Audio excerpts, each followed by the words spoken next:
Hallelujah. और आप मेरे साथ निकाल लीजिए प्रेरितों का काम उसका 10वां अध्याय और उसका 38 पद। प्रेरितों का काम उसका 10 अध्याय और उसका 38 पद पढ़िए। परमेश्वर ने किस रीति से यीशु नासरी को पवित्र आत्मा और सामर्थ से अभिषेक किया। परमेश्वर ने किस रीति से यीशु नासरी को पवित्र आत्मा और सामर्थ से अभिषेक किया। वह भलाई करता और सबको जो शैतान के सताए हुए थे, और उन सब को जो शैतान के सताए हुए थे अच्छा करता फिरा, क्योंकि परमेश्वर उसके साथ था। देखिए कितनी अद्भुत बात यहाँ लिखी है। और यहाँ परमेश्वर के वचन में लिखा है कि परमेश्वर ने किस रीति से यीशु नासरी को पवित्र आत्मा और सामर्थ से अभिषेक किया। इसका मतलब यदि यीशु मसीह को इस पृथ्वी पर पवित्र आत्मा और सामर्थ की जरूरत पड़ सकती है, तो मुझे और आपको कितना ज्यादा जरूरत पड़ेगी। और एक बात कि यदि यीशु मसीह को पवित्र आत्मा और सामर्थ से अभिषेक किया गया तो क्यों किया गया? आगे लिखा है क्योंकि उन सब को जो शैतान के सताए हुए थे उनको अच्छा करता फिरे। याद रखना।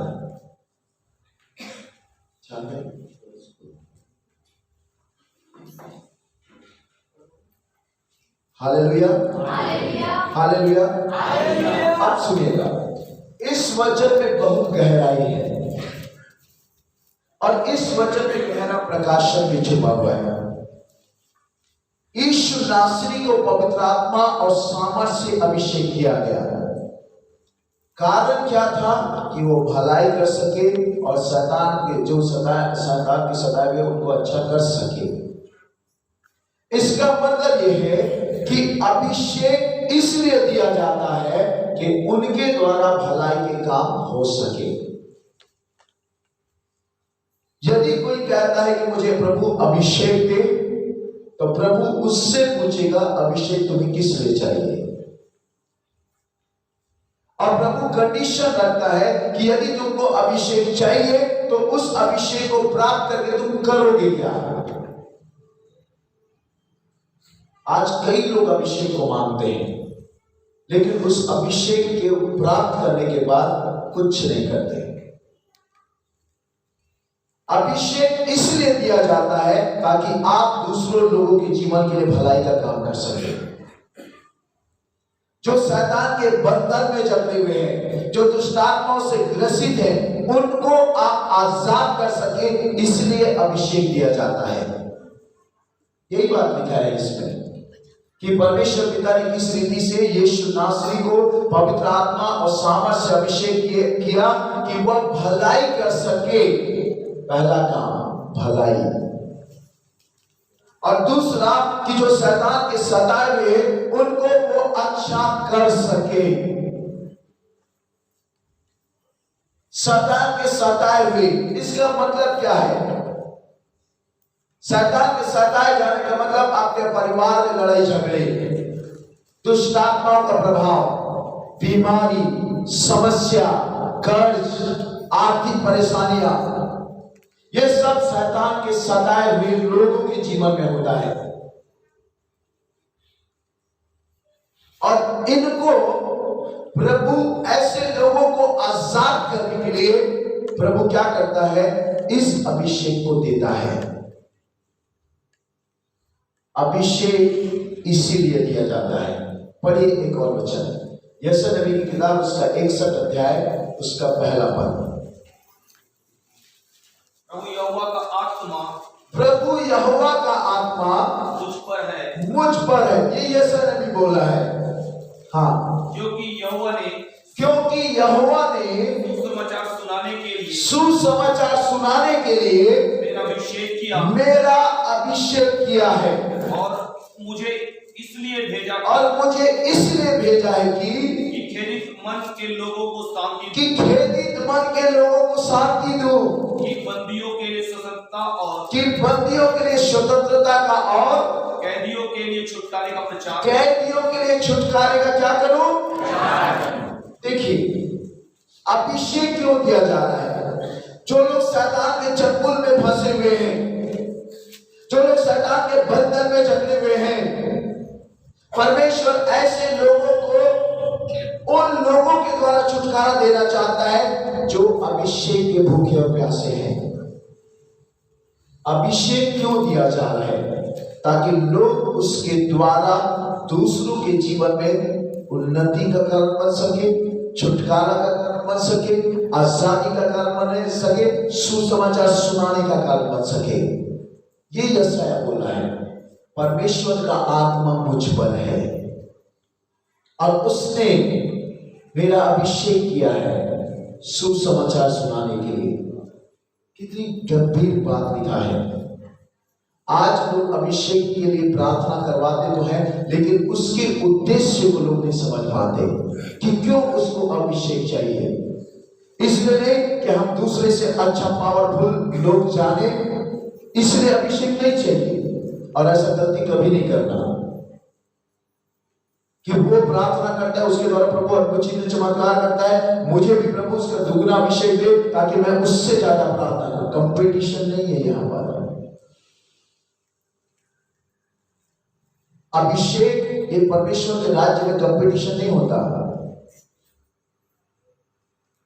अभिषेक इसलिए दिया जाता है कि आप उन लोगों को आजाद करें जो शैतान के बंधन में फंसे हुए हैं, जो बीमार है, जो खेदित मन के हैं, जो दुष्टात्माओं के चंगुल में फंसे हुए हैं। हालेलुया। परमेश्वर अभिषेक दिया। अभिषेक जब देता है तो उसमें उन्नति भी होती है। आर्थिक बातों में उन्नति होगी, शारीरिक चंगाइयां मिलेगी, परिवार बढ़ेगा, परिवार की आशीष में बढ़ोतरी होगी, आत्मा में बढ़ोतरी होगी, परमेश्वर की उपस्थिति में बढ़ोतरी होगी।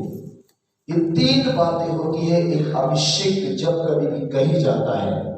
तीन क्षेत्र में उन्नति को लोग पाते हैं, शारीरिक चंगाई, आर्थिक आशीषों में उन्नति और पवित्र आत्मा में, आत्मा में उन्नति करते हैं। यदि कोई अभिषेक जब कहीं पर भी जा रहा है तो उनमें ये तीनों बातें शामिल होती है। तीनों बातें न केवल प्रभु, देखिए छुटकारा पाने का मतलब है कि आपके लिए आशीष का मार्ग खुल गया, आप दुष्टात्मा से आजाद हो गए। इसका मतलब है आपके जीवन में आशीष का मार्ग खुल गया, क्योंकि रोक कौन रहा है उस आशीषों को? दुष्टात्मा है। आपकी आशीषों को आप तक पहुंचने से रोक कौन रही है? दुष्टात्मा है। और यदि आप दुष्टात्मा से आजाद हो जाते हैं तो आपके लिए आशीष का मार्ग खुल गया। परमेश्वर ने अपने दास मूसा को भेजा इस्राएलियों को मिस्र की गुलामी से आजाद करने के लिए। भविष्यवक्ता हमेशा भेजे जाते हैं हर प्रकार की गुलामी से लोगों को बाहर निकालने के लिए, आशीष देने के लिए, अभिषेक देने के लिए। और 2 दिन में ये आप तीनों कामों को इस जगह पर देखेंगे, क्योंकि पवित्र आत्मा मुझे ऐसे ही कहीं पर भी नहीं भेजता। और जिस कलीसिया में प्रभु ने मुझे भेजा है उस कलीसिया की बेपरिणाम उन्नति होती है। और केवल आत्मा में नहीं परंतु आर्थिक बातों में भी बेपरिणाम उत्पन्न उन्नति होती है। शारीरिक चंगाई को पाते हैं, और जिसके घर में संतान की आशीष नहीं प्रभु उनको संतान की आशीष देता है। हालेलुया। ये तीनों बातों में परमेश्वर आज आपसे कह रहा है आप तीनों बातों को आशीष के रूप में पाएंगे। Hallelujah, hallelujah, hallelujah.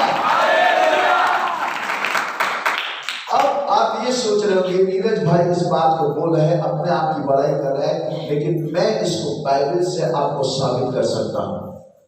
पढ़िए पहला राजा की किताब उसका 17वां अध्याय और उसके 8 पद से। सभी सुने, लेकिन कुछ गहराई है यहां पर।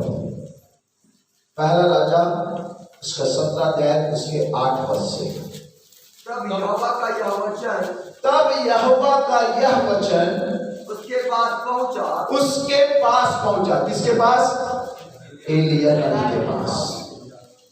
एलिया के पास पहुंचा। हाँ भैया। चलकर सीदोन के सारपत नगर में जाकर वही रह। सुन मैंने वहां की एक विधवा को तेरे खिलाने की आज्ञा दी है। तुझे खिलाने की आज्ञा दी है। अतः वह वहां से चल दिया। अतः वो वहां से उस स्थान को जहां परमेश्वर ने कहा उस स्थान को चल दिया और सारपत नगर को गया। आगे नगर के फाटक के पास, उस नगर के फाटक के पास जब पहुंचकर उसने क्या देखा कि एक विधवा लकड़ी को बीन रही है। उसको बुलाकर उसने कहा किसी पात्र में मेरे पीने को, किसी बर्तन में मेरे पीने के लिए थोड़ा पानी लेकर आ। जब वो लेने के लिए जा रही थी तो उसने उसे पुकार के कहा, तब उसने उसे पुकार कर कहा अपने हाथ में एक टुकड़ा रोटी भी लेते आना, मेरे पास लेती आना। हाँ। उसने कहा तेरे परमेश्वर यहोवा के जीवन की शपथ मेरे पास एक भी रोटी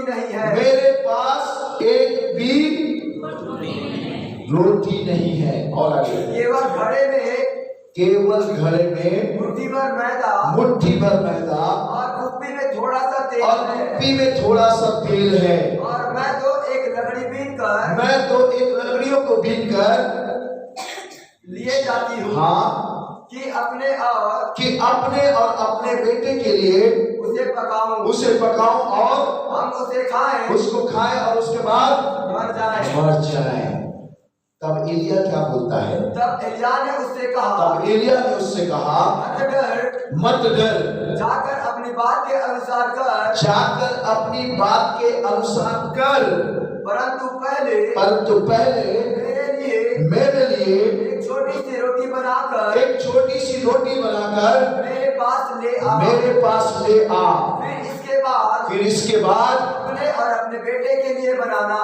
बस फिर अपने और अपने बेटे के लिए बनाना।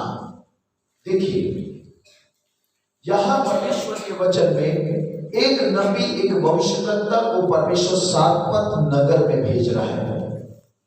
और किसके पास? एक विधवा के पास। क्यों? इसलिए कि नहीं कि एलिया भविष्यद्वक्ता को वो जो उसके पास बच्चा कुचा है उसको खिलाए और उसके बाद वो मर जाए। नहीं, परमेश्वर अपने भविष्यद्वक्ता एलिया को इसलिए नहीं भेजा कि जो आखिरी उसके पास एक मुट्ठी भर मैदा, एक कुप्पी में तेल जो बचा है उसको वो रोटी बनवा कर खाए और उनकी दशा और भी बुरी हो जाए। इसलिए परमेश्वर अपने दास एलिया को नहीं भेजा, परंतु भेजा किस लिए है? उसने कहा मेरे घर में एक मुट्ठी भर मैदा और कुप्पी में थोड़ा सा तेल है, मैं लकड़ियों को बीन कर जा रही हूं, उसको बनाएंगे और मैं मेरा बेटा खाएंगे, उसके बाद हम मर जाएंगे। आपको मालूम उसने ऐसा क्यों कहा? हालेलुया। आपको मालूम है स्थिति ने ऐसा क्यों कहा? क्योंकि उसके पास अब आखिरी था और नहीं था।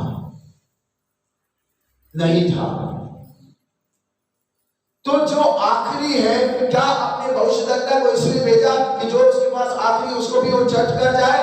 नहीं।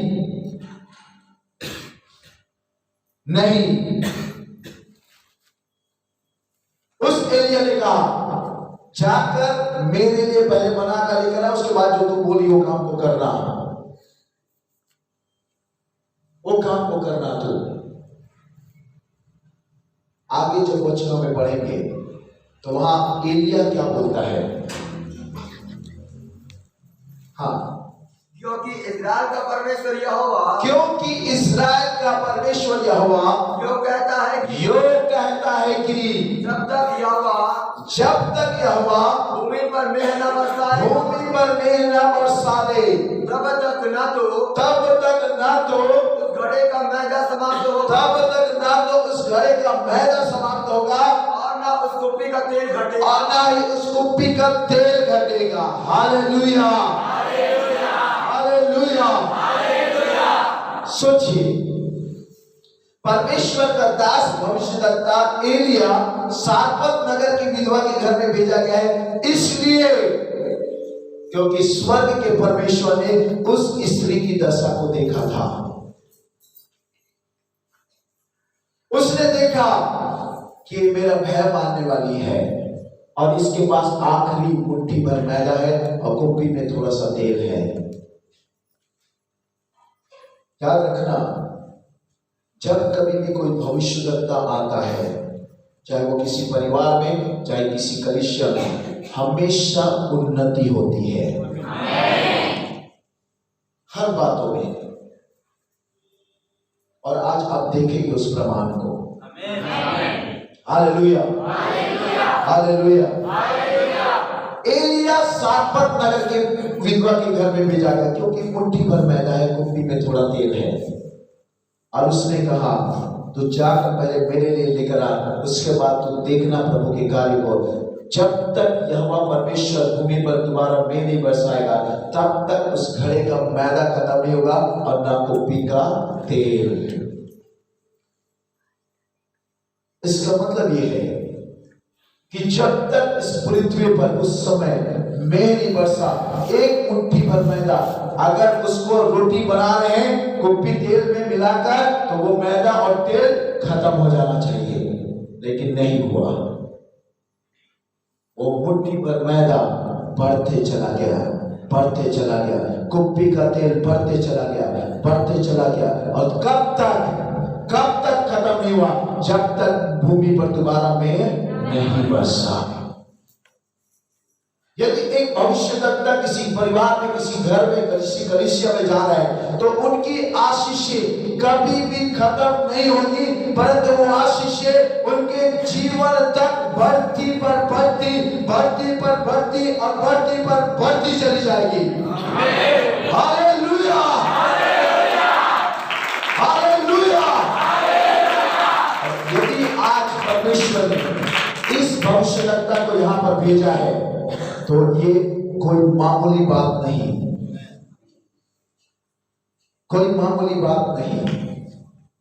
परमेश्वर के वचन में लिखा है भविष्यद्वक्ता स्पेशल पर्पस के लिए भेजे जाते हैं। एक गुलामी से बाहर निकालने, चाहे वो आपका पाप का गुलामी हो, चाहे दुष्टात्मा का गुलामी हो, चाहे बीमारी का गुलामी हो, चाहे कर्ज की गुलामी हो। पहला काम होता है भविष्यद्वक्ता के आपको गुलामी से बाहर निकाले, जैसे मिस्र देश की गुलामी से इजरायलियों को उसने बाहर निकाला। जब बाहर निकाला, मार्ग में थे तो मन्ना और बटेर प्रभु ने उनको खिलाया, उसी भविष्यद्वक्ता की अगुवाई में। और उसके बाद मुख्य काम क्या है कि आपको कनान देश अर्थात स्वर्ग के राज्य में जाने के योग्य बना दे। आत्मिक उन्नति होगी, आप आत्मा में उन्नति करते जाएंगे और स्वर्ग के राज्य की जाने के योग्य बन जाएंगे। Hallelujah, hallelujah. यहाँ पर सारपत नगर के विधवा के घर में यही हुआ।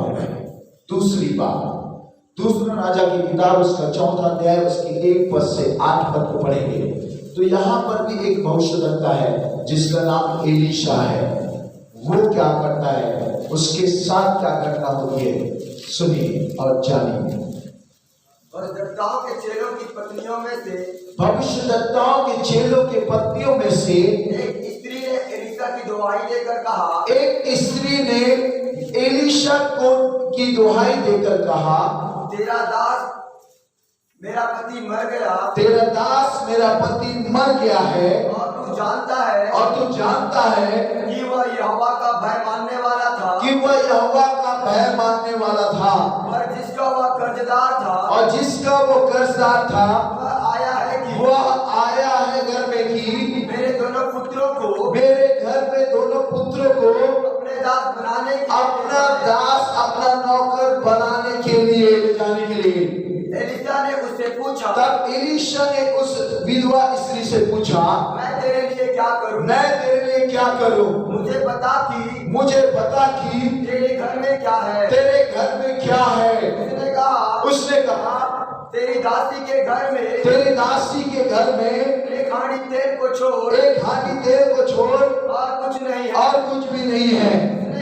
उसने कहा तू वहां जाकर अपने सब पड़ोसियों से अब बाहर जाकर अपने सब पड़ोसियों से खाली बर्तन मांग ले खाली बर्तन को मांग लेना और थोड़े बर्तन ना लाना और थोड़ा बर्तन नहीं लाना, किंतु अपने बेटों समेत अपने घर में जाना और द्वार बंद कर और दरवाजे को बंद करके उन सब बर्तनों में तेल उंडेल देना तेल को उंडलते जाना और जो भर जाए उन्हें अलग कर उसको अलग करके रख लेना। तब वह उसके पास से चली गई वो स्त्री उसके पास से चली गई और अपने बेटों समेत अपने घर में जाकर द्वार को बंद किया तब वे जो उसके पास बर्तन लाते गए और वह उड़ेलती गई। जब बर्तन भर गया तब उसने अपने बेटों से कहा तब उसने अपने बेटे से कहा मेरे पास एक और भी ले आ। मेरे पास एक और बर्तन को ले आ। उसने उससे कहा तब उसके बेटे ने उसकी माँ से कहा और बर्तन तो नहीं रहा। अब बर्तन तो नहीं रहा। तब तेल रुक गया। तब तेल का बहना बंद हो गया। सोचिए, एक विधवा स्त्री है, कर्जदार है। एलीशा ने पूछा तेरे पास क्या है कि मैं तेरे लिए करूं? उसने कहा एक हांडी तेल को छोड़ा कुछ नहीं है। उसने कहा जा अपने घर में आसपास के लोगों से बर्तनों को लेकर आना और थोड़े बर्तन नहीं, ज्यादा खाली बर्तन को लेकर आना और उस तेल में से उसको उंडेलते जाना। और वो उंडेलते गई। सोचिए, एक हांडी तेल है और बर्तन बहुत सारे हैं। यदि एक हांडी तेल को दूसरे हांडी में डाल दिए तो उस हांडी का तेल खत्म हो जाना चाहिए, लेकिन नहीं हुआ। बाइबल बताती है वो सारे खाली बर्तन भरते चले गए, सारे खाली बर्तन। उसकी मां ने अपने बच्चों से पूछा और कोई बर्तन है? ले आ। उसके बेटों ने कहा अब नहीं है मां, अब तेल का बहना बंद हो गया, लिखा है। और जब वो वापस एलीशा के पास गई तब एलीशा ने उससे क्या कहा? आगे तब उसने जाकर परमेश्वर के भक्त को यह बता दिया और उसने कहा और वह यह बात सुनकर एलीशा ने कहा जा तेल को बेचकर बिल भर दे, अपने बिल को, अपना कर्ज को चुका दे और जो रह जाए और जो बच जाए उससे तू अपने पुत्रों सहित अपना निर्वाह करना, अपने भविष्य के लिए उसको बचा कर रखना। एक बात, पहला काम परमेश्वर ने क्या किया? उस तेल को पूरी रीति से भर दिया। जब एलीशा के पास आई, एलीशा ने क्या कहा? आधे को बेच, अपना पूरा कर्जा खत्म कर और बाकी जो बच जाए उसको भविष्य के लिए बचा कर रख। प्रभु जब देता है तो केवल वर्तमान समय के लिए, चलाने के लिए नहीं देता, परंतु इतनी आशीष देता है कि आप भविष्य के लिए बचा कर रख सकें।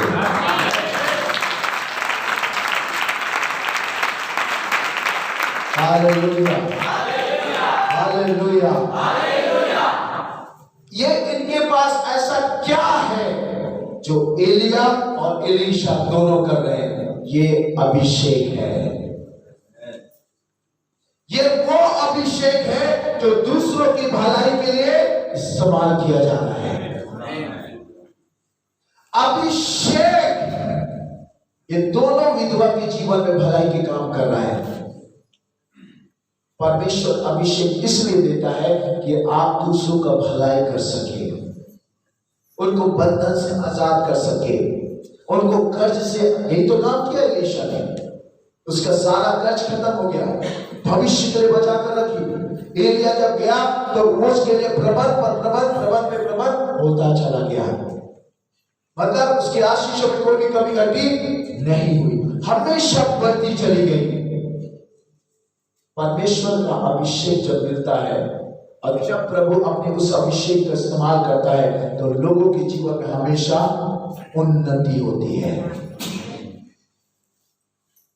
याद रखना, भविष्यद्वक्ताई अभिषेक कुछ अलग होता है। और बाइबल में आमोस की किताब उसका 3:7 को पढ़ेंगे तो एक बात लिखा है, पढ़िए। भविष्यद्वक्ताओं का उत्पत्ति के किताब से लेकर आज तक एक अहम रोल है। क्या है? इसी प्रकार से प्रभु यहोवा अपने दास भविष्यद्वक्ताओं पर अपना मर्म बिना प्रकट किए हुए अपना मर्म बगैर प्रकट किए हुए कुछ भी ना करेगा, कुछ भी नहीं करेगा। मतलब भविष्यद्वक्ता परमेश्वर का आवाज होते हैं, उसका मुख होते हैं। इसीलिए बाइबल में लिखा है जो भविष्यद्वक्ता को भविष्यद्वक्ता जानकर ग्रहण करेगा वह उसका बदला पाएगा। और पवित्र आत्मा मुझे कह रहा है यहां पर परमेश्वर कुछ लोगों को भविष्यद्वक्ताई अभिषेक में लेकर चलेगा। और पवित्र आत्मा मुझे दिखा रहा है किसको किसको वो भविष्यद्वक्ता नियुक्त करेगा। और कल पवित्र आत्मा का जैसा अगुवाई होगा हम उनका अभिषेक करेंगे उस बुलाहट के लिए। हालेलुया। 5 प्रकार की सेवकाई है, प्रेरित, भविष्यद्वक्ता, सुसमाचार प्रचारक, पास्टर, टीचर, शिक्षक। 5 प्रकार की सेवकाई है। और कलीसिया में ये 5 प्रकार की जब सेवकाई मिलकर होती है परमेश्वर की अलौकिक महिमा होती है।